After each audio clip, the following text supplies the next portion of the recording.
चीजें उनके कंट्रोल में नहीं है, चीजें बिखरी हुई हैं, एक हिजान की सी कैफियत है, कोई भी इस सूरत हाल में कंट्रोल पे नहीं। लेकिन नून की थिंकिंग और स्ट्रेटेजी जो है वो बिल्कुल क्लियर है कि अगर चीफ जस्टिस को उड़ा दें, that is the only way. कोई और इस वक्त रास्ता तरीका उनको नजर नहीं आ रहा कि वो गेम में कैसे वापस आ सकते हैं। चीफ जस्टिस को उड़ा के ही वो गेम में वापस आ सकते हैं और पूरी पाकिस्तान की जो पॉलिटिक्स है उसके ऊपर कंट्रोल हासिल कर सकते हैं और नई हकीकतें जो है वो खड़ी कर सकते हैं। ये बैटल जो है इस वक्त हो रही है और इसी बैटल के दरमियान गुज़िश्ता कई घंटों में पाकिस्तान की मीडिया ने, जिसमें पाकिस्तान के अंग्रेजी के अखबार भी हैं, पाकिस्तान के टेलीविजन चैनल हैं, उसमें होने वाले मुताबिक प्रोग्राम हैं, उन्होंने सीनियर प्यूनी जज जो सेकंड है इन सीनियोरिटी सुप्रीम कोर्ट पाकिस्तान में, जनाब काजी फायज ईसा साहब, और जितना कोई कंट्रोवर्शियल हो सकता है जुडिशरी की तारीख में उतने वो कंट्रोवर्शियल है। काजी फायज ईसा साहब ने जो नोट डाला सुप्रीम कोर्ट की वेबसाइट पे, और अब वो नोट वहां सुप्रीम कोर्ट की वेबसाइट पे नहीं है। उस नोट को क्या सुप्रीम कोर्ट चीफ जस्टिस के कहने पे किसी ने हटा दिया है कि काजी फायज ईसा साहब ने उस नोट को खुद ही वहां से डिलीट कर दिया है, ये हमें क्लियरली पता नहीं है। लेकिन नोट उससे पहले अखबार कैप्चर कर चुके हैं।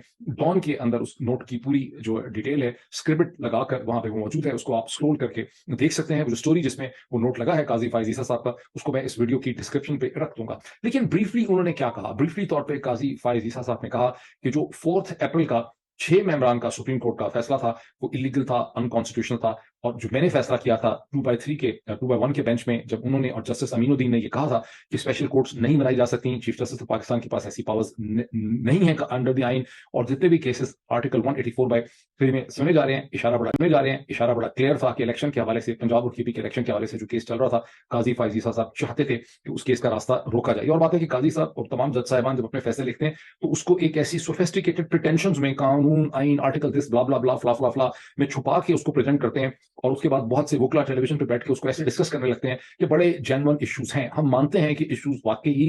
लीगल हैं, कॉन्स्टिट्यूशनल हैं। और काजी फायज ईसा साहब ने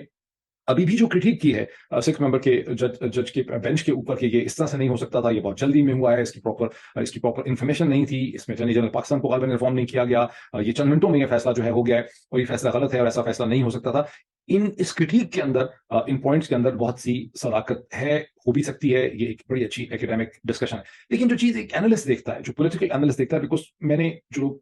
मेरे इस वीलॉग को महीनों से देख रहे हैं स्टार्टिंग फ्रॉम मार्च 2022, आपको याद होगा कि दर्जनों दफा मैंने ये कहा कि कानून की जो एम्बिट होती है अदालत की, उसके मुकाबले में जो पॉलिटिकल प्रोसेस है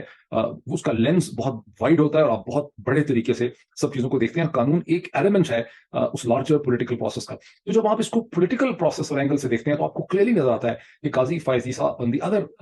respected honourable justices of the supreme court, जिन्होंने गुज़िश्ता चंद दिनों में अपने डिसेंटिंग नोट लिखे, वो सब के सब प्रैक्टिकली स्पीकिंग नवाज शरीफ साहब को सपोर्ट करने की कोशिश कर रहे हैं। और प्रैक्टिकली तौर पे आप, अगर मैं ये कहूं तो बहुत बुरा लगेगा, लेकिन क्या कहूं, लैंग्वेज कहां से मैं को चेंज करूं, कि नवाज शरीफ के इशारों पे नाचते हुए आपको ये जस्टिस नजर आए हैं। दे वर कोऑर्डिनेटिंग देयर एक्ट्स। लिख तो वो कॉन्स्टिट्यूशन की चीजें वो लिख रहे थे, लेकिन मकसद और इंटेंशन और उनका जो मोटिवेशन है वो बड़ी क्लियर थी कि नवाज शरीफ की मदद करने के लिए और पंजाब और खैबर पख्तूनख्वा में इलेक्शन को रोकने के लिए जो मुख्तलिफ जस्टिस हैं, इन्होंने अपनी ही सुप्रीम कोर्ट को कॉन्ट्रोवर्शियल बनाया, which is sad, which is unfortunate. और इसी तरह से काजी फायज ईसा साहब ने अभी जो अपना नोट लिखा है उसका भी मकसद सिर्फ कंट्रोवर्सी पैदा करना है, और इस स्टेज पे कोई और उसका मकसद नहीं है। क्योंकि हम जानते हैं कि नवाज शरीफ की और पीएमएलएन की जो एफर्ट है, उसको आप साजिश कहें या उसको आप स्ट्रेटजी कहें, जिसका मकसद यह है कि chief justice of Pakistan Umar Ata Bandial को उड़ा दिया जाए, डिसफंक्शनल कर दिया जाए, कोर्ट को स्प्लिट कर दिया जाए, तोड़ दिया जाए। और यही एक तरीका है जिसके जरिए वो इस पॉलिटिकल गेम में वापस आ सकते हैं। वहां पर काजी फायज ईसा साहब जो प्रिंसिपल टूल है, चूंकि वो सीनियर प्यूनी जज हैं, वो सेकंड जज हैं in terms of seniority, Nawaz Sharif की जो तमाम तर हिकमत अमली, स्ट्रेटजी, कॉन्स्पिरेसी जो है वो कामयाब हो ही नहीं सकती। उसके जो प्रिंसिपल टूल हैं वो काजी फायज ईसा साहब हैं, जिसके बारे में हम थोड़ी सी अगर रिसर्च करें तो हमें अंदाजा होता है कि गुज़िश्ता 12, 13, 14 बरस में नवाज शरीफ साहब और पीएमएल ने उनके ऊपर, उनको कॉपरेट करने के लिए, उनको अपनी साइड पे रखने के लिए उन्होंने बहुत ज्यादा इन्वेस्टमेंट जो है वो की हुई है। बहरहाल